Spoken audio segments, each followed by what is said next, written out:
A vostè qui el vota, senyor Illa? Els catalans o els marroquins? A qui es deu, vostè?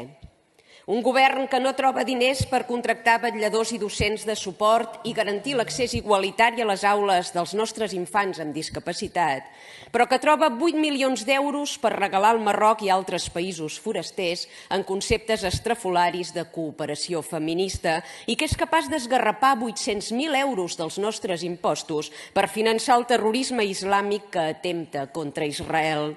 Potser en comptes de regalar milions d'euros al Marroc perquè implanti polítiques feministes allà, haurien de començar a legislar aquí per prohibir el vel islàmic que atempta contra els drets i llibertats de les dones. Potser aquests 8 milions els haurien de destinar a fer campanya contra els burquinis que assolen les nostres platges i piscines públiques.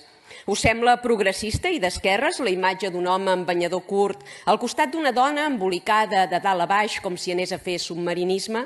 A vos que sou tan llegit i viatjat, us sembla acceptable que sota un govern pretesament feminista proliferi d'aquesta manera la misogínia islàmica?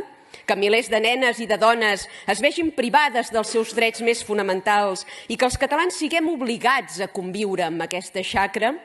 Els barons del PSOE viatgen molt, però potser és hora que abandonin els hotels cars i les meuques de luxe i aterrin a l'Iran, a l'Afganistan i a Gaza. Potser si tasten de primera mà l'islam polític, no faran servir els nostres impostos per patrocinar-lo.